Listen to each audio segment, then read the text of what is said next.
8వ వచనం ఒకసారి చదువుకుందాం. FC 2:8. Page number 174. మీరు విశ్వాసము ద్వారా కృపచేతనే రక్షింపబడి ఉన్నారు. ఇది మీ వలన కలిగినది కాదు, దేవుని వరమే.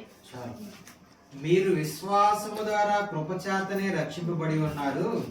ఇది మీ వలన కలిగినది కాదు, దేవుని వరమే అని చెప్పి ఇప్పుడు ఇక్కడ అపోస్తలుడైన పౌలు ఎఫెసీయులకు రాసిన సంఘముకు చెప్తూ ఉన్నాడు. ఇక్కడ మనం ఎలా రక్షింపబడ్డామో, మన జీవితము దేవుడు మనకి రక్షణ భాగ్యమును ఎలాగిచ్చాడు అనే దాని గురించి ఇక్కడ అపోస్తలుడైన పౌలు ఎఫెసీయులకు రాసిన సంఘముకు చెప్తూ ఉన్నాడు. మరి బాబు, మీరు దేని ద్వారా రక్షింపబడ్డారు? విశ్వాసం ద్వారా రక్షింపబడ్డారు. దేవుని కృపచేతనే మీరు అందరూ కూడా ఏమైనారు? ఈ రక్షణ భాగ్యమును పొందుకొని ఉన్నారు. ఇవి రావడము ఎవరి వరం అంట? దేవుడు మనకి ఇచ్చిన వరం. ఈరోజు వరం అనగానే మనం ఏమనుకుంటాం? చాలా వరాలు ఉన్నాయి. ఏం వరాలు? మనం ఇంతకు ముందు లోకంలో ఉన్నప్పుడు, అలాగే మనం బయట ఉన్నప్పుడు వరం అంటారు. అంటే దేవుడు మనల్ని వరం ఇస్తాడు. ఆ వరంని దాన్ని అనుసరించి మన కుటుంబం అంతా మనం ముందుకు వెళ్ళాలని. అయితే ఇది దేవుని వరము అని అంటే విశ్వాసం ద్వారా. ఈరోజు మనము ఈ విశ్వాసం మన జీవితంలోకి ఎలాగొచ్చిందని అంటే, అదే అధ్యాయంలో కింద ఒక వచనం ఉంటుంది చూడండి, 20వ వచనం చదువు.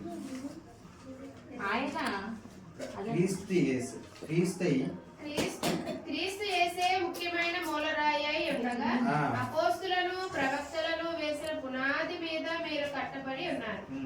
ప్రతి కట్టడమును ఆయనలో చక్కగా అమర్చబడి ప్రభువునందు పరిశుద్ధమైన దేవాలయం ఒకటకు వృద్ధి పొందుచున్నది. ఆయనలో మీరు కూడా ఆత్మ మూలముగా దేవునికి నివాస స్థలమై ఉండుటకు కట్టబడి ఉన్నారు. అయితే మనము ఇక్కడ ఒక మాట మనం జ్ఞాపకం చేసుకుంటే, ఎందుకు చదివిస్తున్నానంటే, మనము ఎవరో ఒకరు మనలో ఆ విత్తనం వేస్తే, ఏది యేసు అనే విత్తనమో, ఆ విశ్వాసం అనేది మనలోకి వచ్చింది. విశ్వాసం అనేది కూడా ఇప్పుడు చూడండి, ఎంతో మంది ఉన్నారు, అందరూ రక్షింపబడలేదు. ఇప్పుడు ఇక్కడ అంటున్నాడు, విశ్వాసం ద్వారానే మీరు రక్షింపబడ్డారంటున్నారు. దేవుని కృపచేతనే రక్షింపబడ్డారని చెప్తున్నాడు. విశ్వాసము మన జీవితంలోకి రావాలంటే ఎంతో మంది ప్రయాస పడితే గానీ ఆ విశ్వాసం అనేది మన జీవితంలోకి రాలేదు. ఎంతో మంది ఎన్నో దేవుని మాటలు వినంగా అది ఎన్నో రోజులకి మన జీవితంలో ఏమైంది? అది ఫలించింది.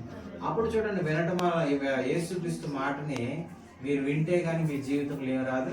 విశ్వాసం రాదు. ఆయన మాట ఎప్పుడైతే విన్నామో, ఆ మాట ప్రకారం ఎప్పుడైతే ఆయన ఎందుకు విశ్వాసం ఉంచినామో, ఈ రోజు మన జీవితంలో ఆయన కృపచేత మనం ఈరోజు రక్షింపబడి ఉన్నాం. ఈ రక్షణ భాగ్యం ముందు మనం ఎలాగున్నామో ఒక మాట అదే అధ్యాయంలో 4వ వచనం చదువు. 2:4. దేవుడు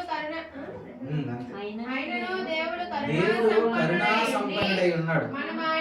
మన అపరాధముల చేత చచ్చిన వారమై అప్పుడు సైతము మన ఎడల చూపిన తన మహా ప్రేమ చేత మనలను క్రీస్తుతో కూడా బ్రతికించును, కృపచేత మీరు రక్షింపబడి ఉన్నారు. హల్లెలూయా. చాలు.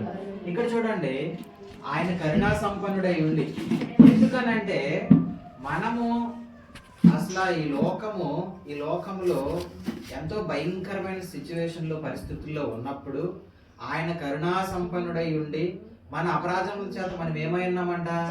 సచ్చిన వారమై ఉన్నాం. ఆయన ప్రేమ చేత మనల్ని ఏం చేశాడు?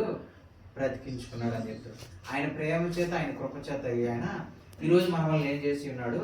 ఆయన బ్రతికించుకుని ఉన్నాడు. అంటే ఆయన ప్రేమ చేత, ఆయన కృప చేత మనం ఇంతకు ముందు పిల్లలు రాసిన పత్రికలు చదువుకున్నాం కదా.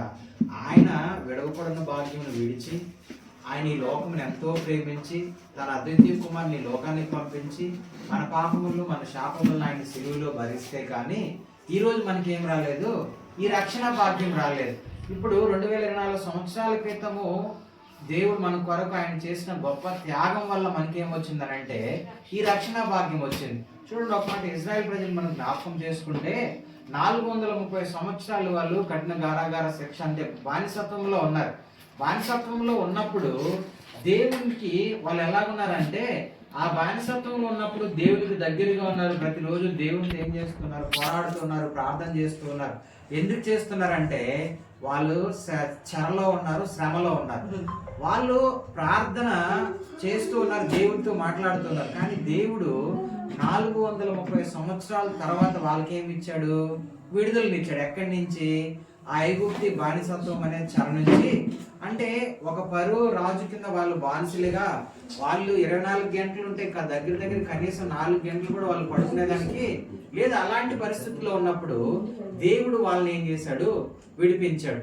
దేని చేత విడిపించాడు అని అంటే దేవుని కృప చేత. ఆయన కనికర సంపన్నుడు. ఆయన కనికరం చేతనే వాళ్ళని ఆ ప్రదేశం నుంచి విడిపించాడు. అంటే వాళ్ళు ఒక బానిసత్వంలో ఉన్నారు, వాళ్ళు ఒక చెరలో ఉన్నారు. అయితే మనము